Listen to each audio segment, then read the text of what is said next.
Conceive, believe, achieve. This is former UFC middleweight champion of the world, Michael Bisping. Paddy the Baddy here. You're listening to Combat Sports UK. And you're watching Combat Sports UK. Hi there, this is Combat Sports UK. I'm Danny Galloway, and I've got the pleasure to be joined today by Jamie Lynch, who is going to be fighting on Cage Warriors 155 in San Diego, taking on Kyle Driscoll. Jamie, thanks so much for joining us today. How are you doing? Doing well. Thank you for having me. Great. No, it's pleasure's all ours. So the fight's going to be on the 2nd of June, so it's fast approaching. How's this camp coming along for you, and how are you feeling ahead of this one? Like every camp, it goes pretty well, I think, but this one's probably been the best one I've had ever. Since I've been pretty active over the last few years, I feel like I'm starting to get everything dialed in. I have the right people in place. I have the right coaches. I have the right training partners. And again, everything's just falling into place. So I think you're going to see a way different Jamie Lynch coming up here on the second. Well, you've definitely been active over the last few years. You can just see that in your record. One thing I really want to ask you about, I've heard you touch on in the past, is obviously, and as well, it's in your nickname. So, are you still working as a PA now? Yeah, I am. So I work as a PA. The only day I don't work is actually Wednesdays, which is today's Wednesdays. Anybody's watching. So basically, what I do is I work at a pain management / like orthopedic clinic. So what I do is I'll see patients, I treat them, diagnose them, do injections, things like that. So the biggest difference between a PA and an MD is a PA. We don't do like a residency, and it's a shorter program.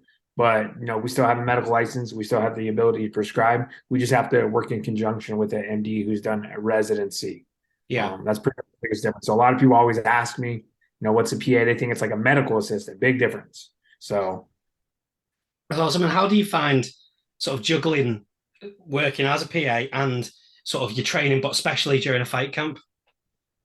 Yeah. So, that was kind of the problem at first. That's what I was saying. I think my camps are getting better and better. One is my schedule. So the physician I work with, I've been with him for the last, 3 years. So over the course of these few years, he's gotten to know me. I've gotten to know him. And basically we've worked out my schedule where I'm able to train full time and still work, full time. Again, it didn't just happen right off the bat, So once I started to get to know him, we figured out how the practice worked. Once he realized, he could trust me and it was mutually beneficial, then we kind of worked it out together. So I'm training just as much as any other full-time guy would be in the UFC. I'm doing 2-3 a days depending on the day. So if my opponent's watching this and thinking that I'm just working full-time, I'm not. I'm working and I'm training, so I'm coming for you. Yeah, that's really cool. And there's a lot. It's not just you or this level of the game. You look at guys like Stipe, who's achieved as much as you can achieve in the game, and he's still working full time as a firefighter. So it's definitely about finding that balance. And another thing, sort of touching on the PA stuff, have you found it to be beneficial for you in terms of like during your fight camps, in terms of sort of the knocks and the small injuries that you might pick up and your knowledge of the human body? Yeah, I think so. I do think so. One instance, like for instance, like you say, if I got a hurt shoulder or whatever it may be, I can pretty much self-diagnose myself. And then because of that, I'm able to kind of assess and see what might be the best treatment for me. What are the possible treatments? Like such as I did a PRP injection on my shoulder not too long ago, which is platelet-rich plasma, if anybody wants to know what that is. But again, I think a normal person would probably just have pain in their shoulder, deal with the pain, continue to, damage it worse without, really doing any sort of treatment on it. So I do think it's beneficial. And I think it helps a lot with like me having a primarily science-based background. I'm pretty familiar with, diet,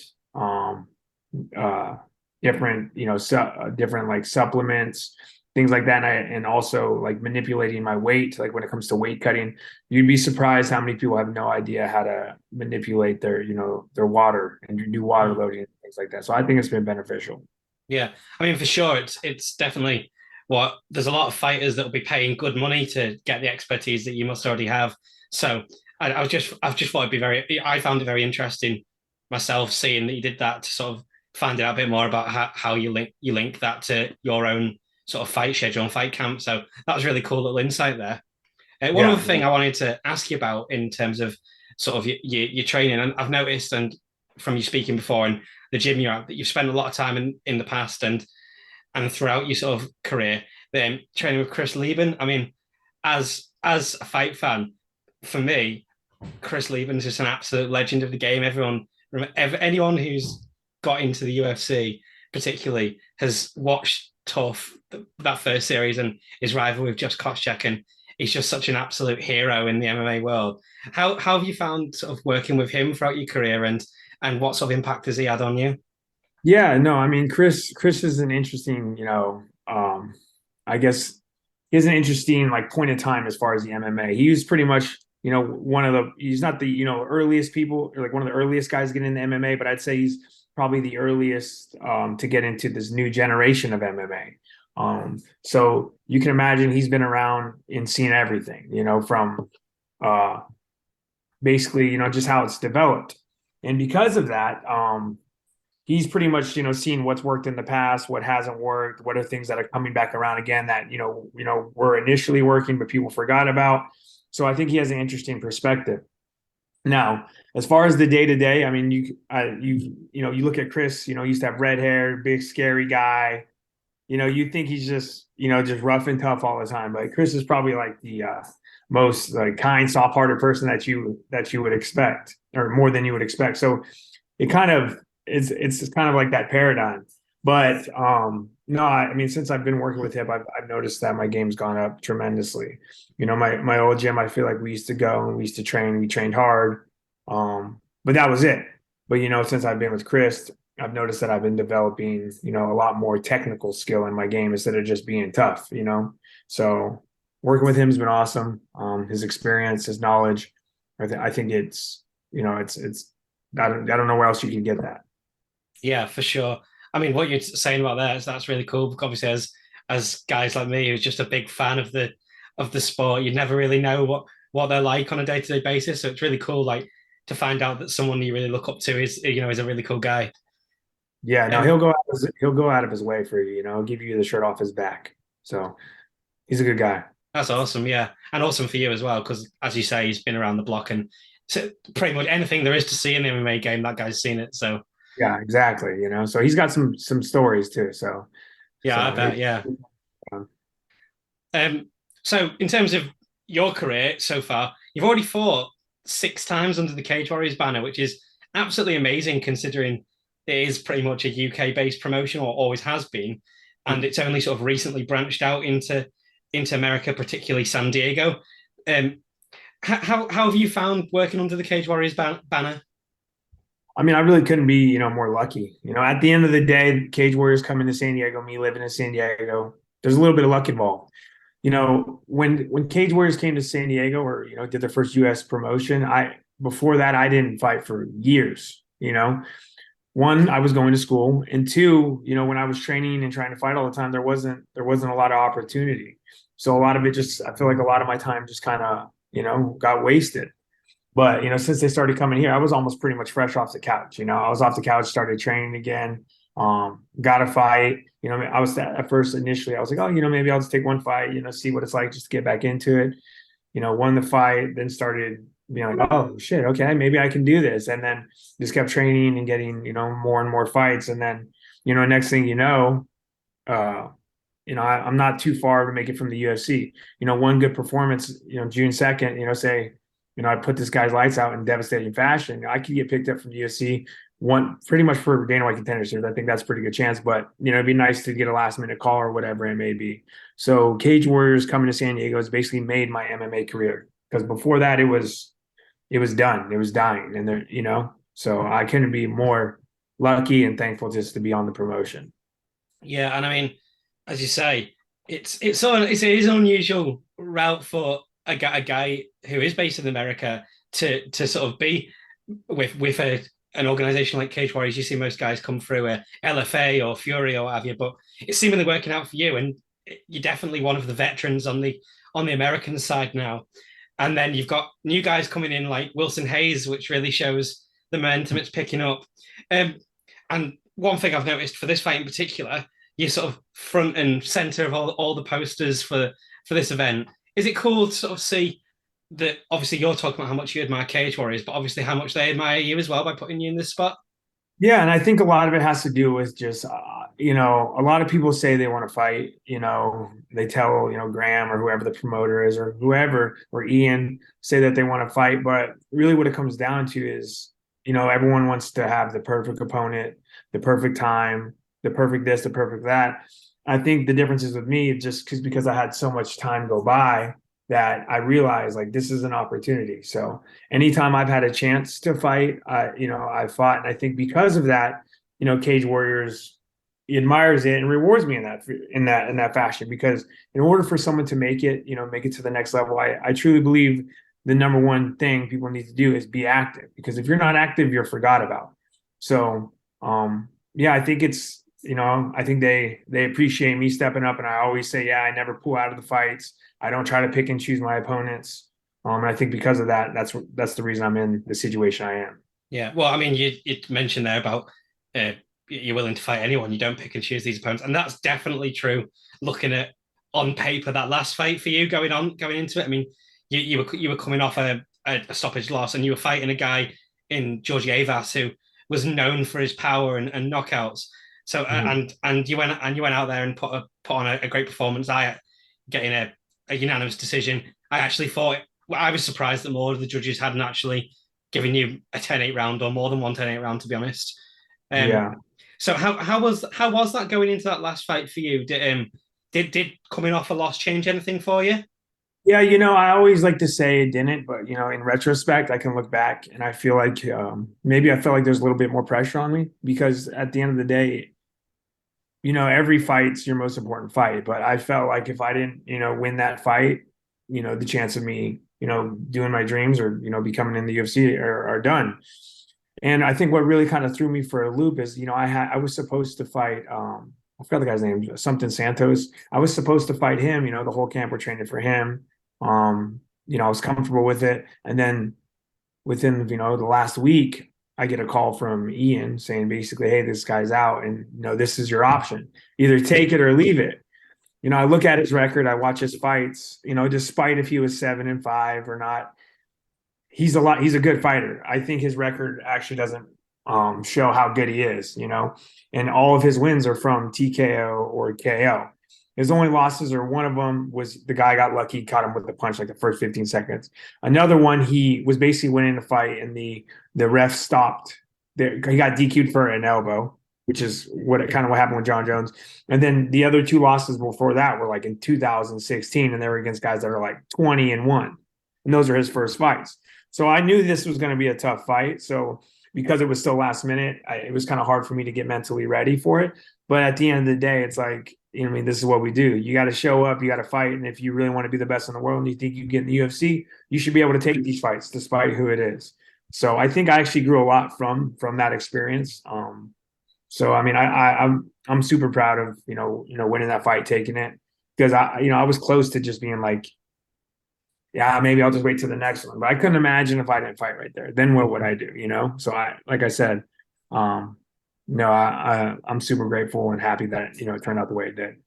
And definitely from an outside perspective, it looks like you've been rewarded for that as well, because this time around on the 2nd of June, you're going to be fighting a guy who, at least on paper, sort of has the most notable career up until this point that you faced in Kyle Driscoll. I mean, just look at his resume. I mean, he's won a fight on Dana White's Contender Series, not just competed. Yeah. And last time out, he went against George Hardwick, who, is the reigning champion and is most likely going to be moving on to the UFC. So, that this guy's got full of serious contenders that he's fought. How do you feel going up against him, and how you compare to him? Yeah. So again, like you're saying, he has the resume, right? That's the goal. If you want to get to the UFC, you got to show that you can beat UFC caliber guys. And I think Kyle Driscoll has shown that, he is at that level, but for whatever reason didn't get picked up from the UFC because, maybe he wasn't exciting. I don't know. I never watched the Dana White Contender Series, that specific that show. So I don't know what Dana said. But regardless, I think I honestly think, my last fight was, a little bit tougher than this guy. I think for Kyle, I'm a stylistic, nightmare. His wrestling or his base is primarily wrestling. And I think because he has wrestling, he's been able to had, somewhat success in his striking because of the fear of the takedown.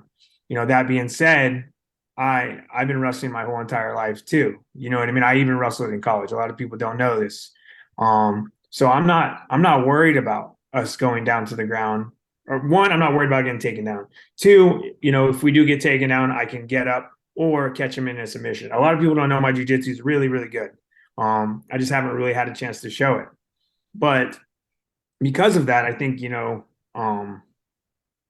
it's going to end up probably being some sort of striking match.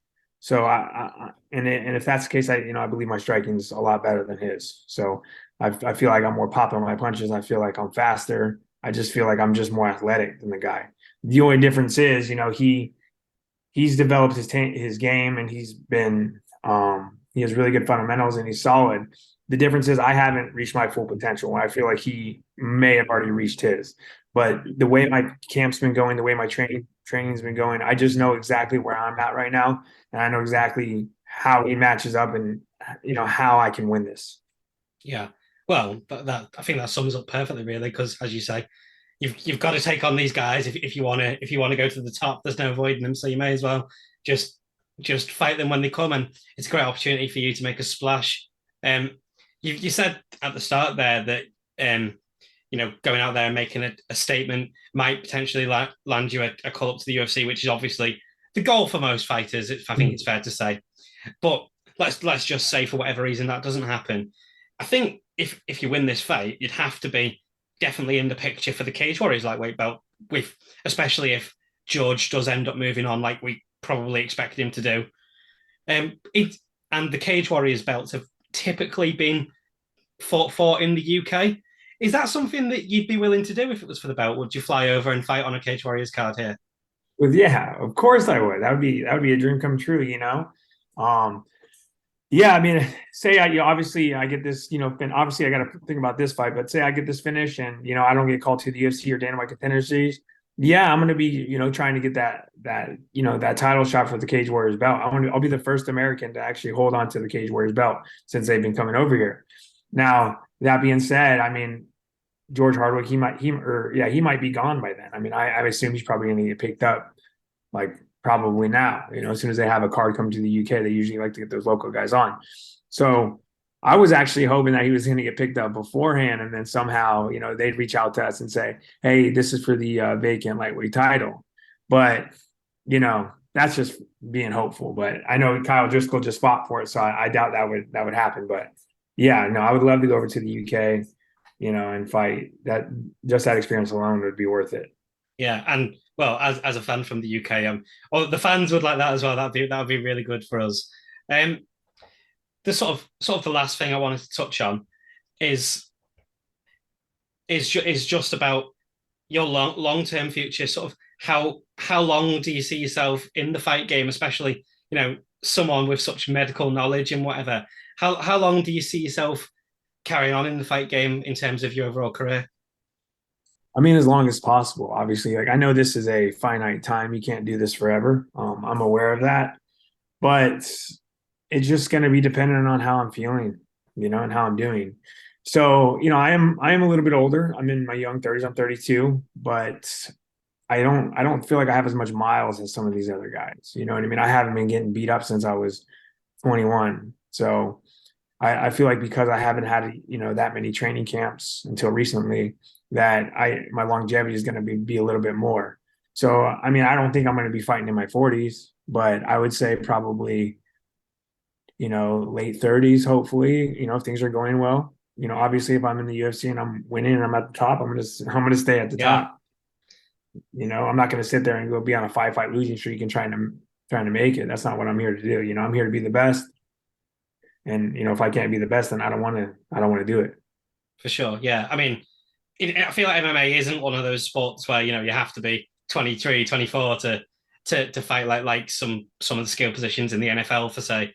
But yeah, I mean, it takes so long to get acquired skills. And that's why you see people in their 30s and even late 30s doing much better than these young cats, because you can't just learn the stuff overnight. It's so technical. Yeah, experience is definitely key. I mean, look at a guy like Glover Teixeira who won his worst belt in the UFC in his 40s. So Yeah, that's insane.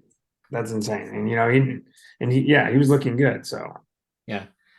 In terms of the questions I've got prepared, that's pretty much everything. Is there anything you'd like to shout out, Jamie, in terms of your social medias or anything you've got going on?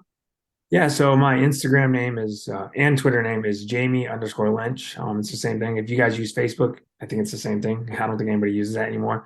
But no, I just want to say thank you for having me on. Honestly, I love doing any sort of interviews like this. I love trying to get my name out, and I just love going through things and talking about it. It gets me excited. So I appreciate it. No, it's the pleasure all ours, as I say. It's always great to talk to someone at the top, like at the very top of cards, like you are. So, as I say, you're going to be fighting Kyle Driscoll. That's going to be at Cage Warriors 155, San Diego. That's going to be on the 2nd of June. And for viewers in the UK, it's always live on UFC Fight Pass. So I for sure can't wait to tune in. And I'm sure a lot of our viewers and guys around the UK as well will be the exact same. So thanks again, Jamie, for coming on. That was Jamie Lynch with us at Combat Sports UK. I'm Danny Galloway, and thank you for watching.